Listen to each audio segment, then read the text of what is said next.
1974년 3월 영등포 공군 차량수송본부 근처였습니다. 경비를 보던 황용호 조장이 잠깐 시계를 보았던 시각이 오전 1시 23분. 무전을 따라 달려간 곳에서 황 조장은 그것을 보았습니다. 좀 더 가까이 와서 확인하고요. 그것과의 거리는 300m가량. 그것은 점점 빠른 속도로 하늘을 날고 있었습니다. 시속 110km까지 접어든 순간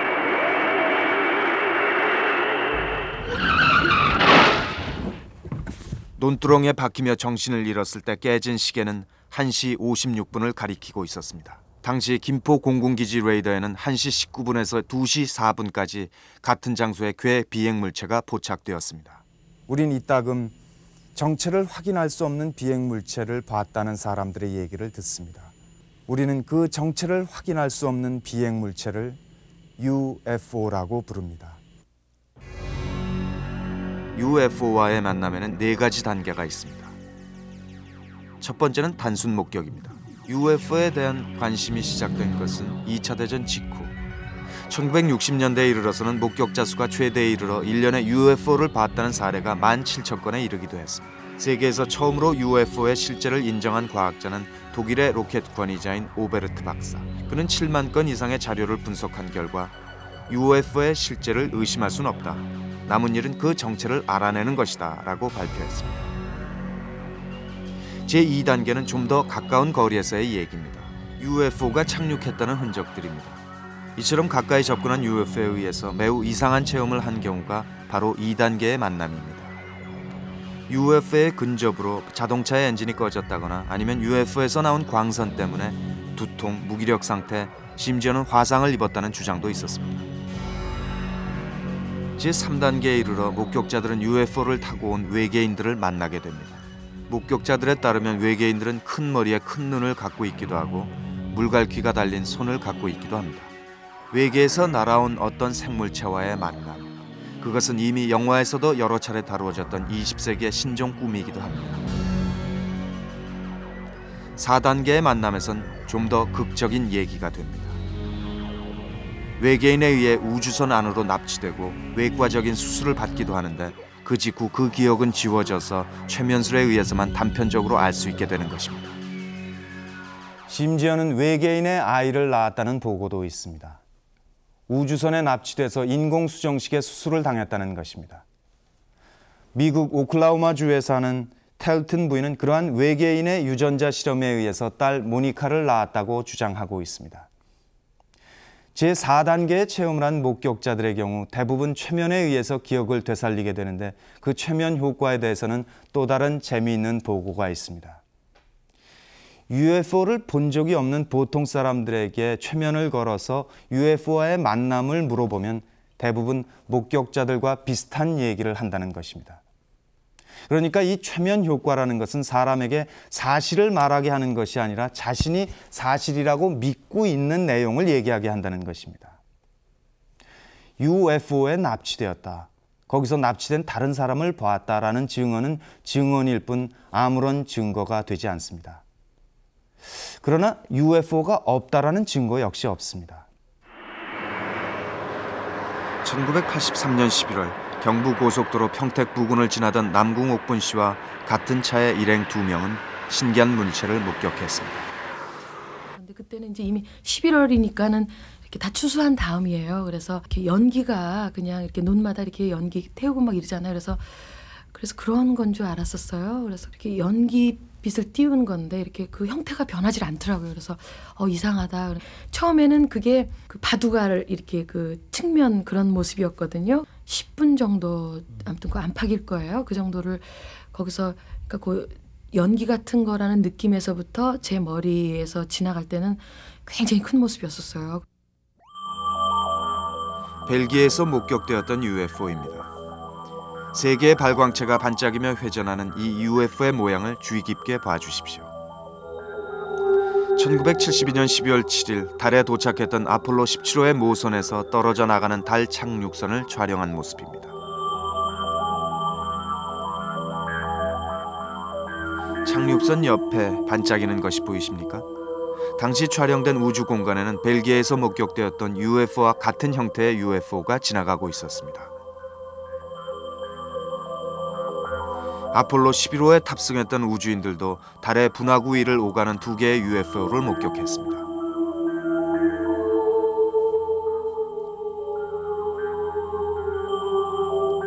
우주에 나갔던 우주인들에 의해 목격된 UFO 중에는 지구에서도 흔히 발견되었던 시가형의 길쭉한 형태도 있었습니다.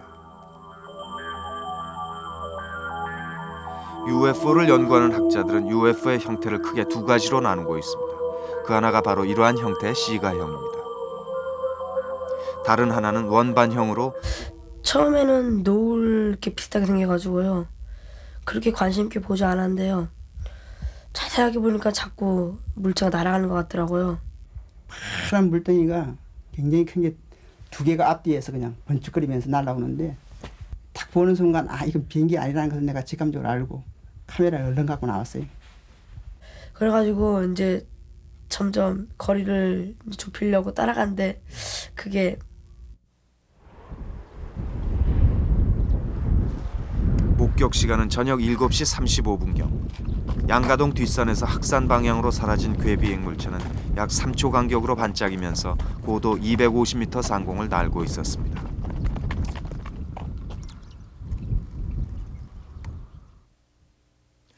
당시에 찍은 5장의 사진 중에 맨 마지막 사진에 그 비행 물체가 있었습니다. 삼각형의 아담스키형이었습니다.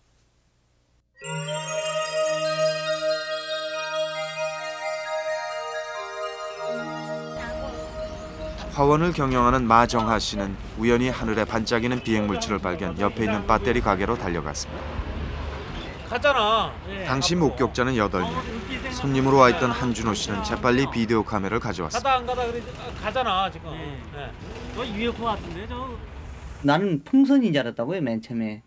뭐 UFO라고 뭐 그런 건 생각 안 해보고.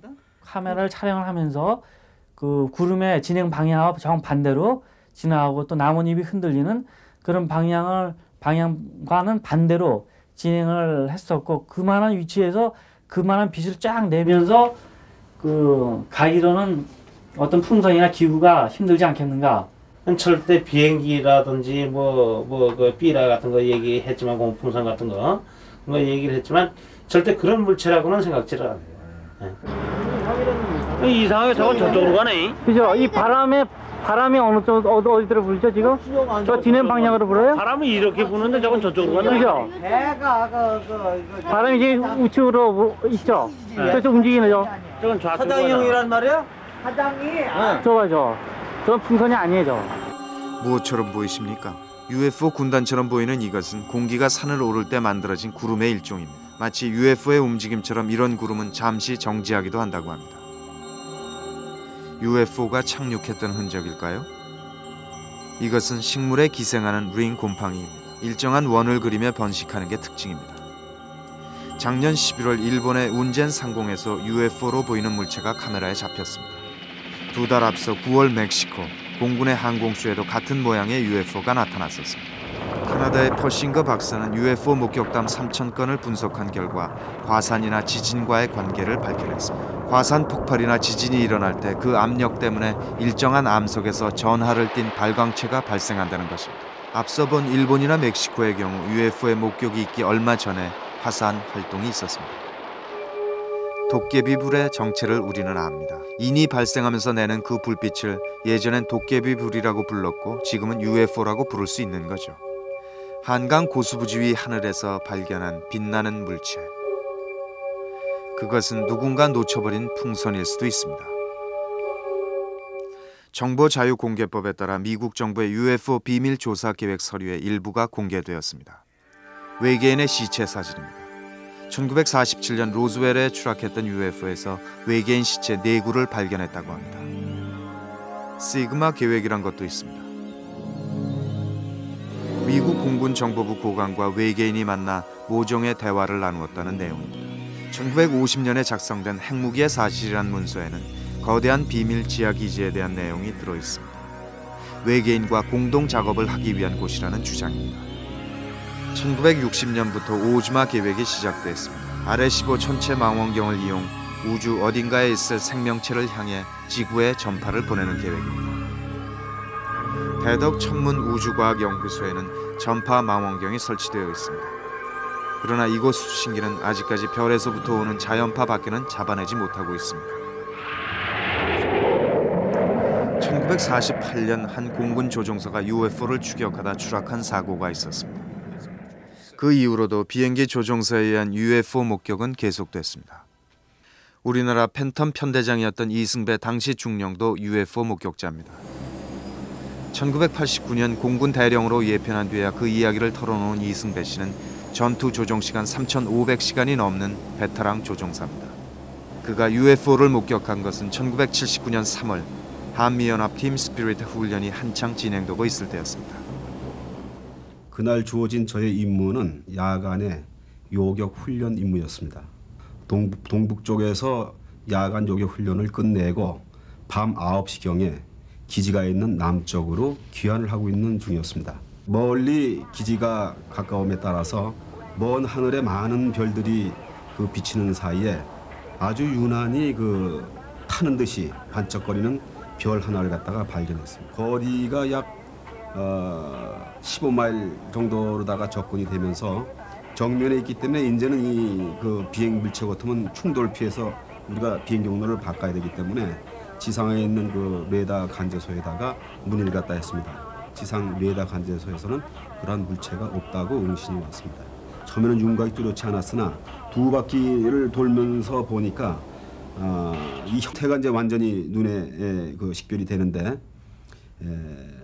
크기가 747 전보 항공기의 전체적인 면적 정도에 되는 물체로 당시는 비면서 완전히 타원형이었습니다. 이것이 주변 엣지가 되겠죠. 그쪽에서는 아주 오색 찬란한 그런 불빛듯이 명멸을 갖다 하고 있으면서 신기한 것은 가운데에서 우리가 용광로에 쇳물이 끓어가지고 펑펑 황금색의 빛을 발하는 그러한 성광을 갖다가 그 가운데에서 굉장히 펑펑 튀어오르듯이 내고 있는데 처음에는 이상한 비행기가 새로 개발이 됐나 이렇게 거대한 비행기가 공중에 서 있나 이렇게 생각을 했는데 그 찰나에 물체는 갑자기 다시 이동을 갖다가 실시를 갖다 해가지고 순식간에 동해안 쪽으로 사라져 버렸습니다.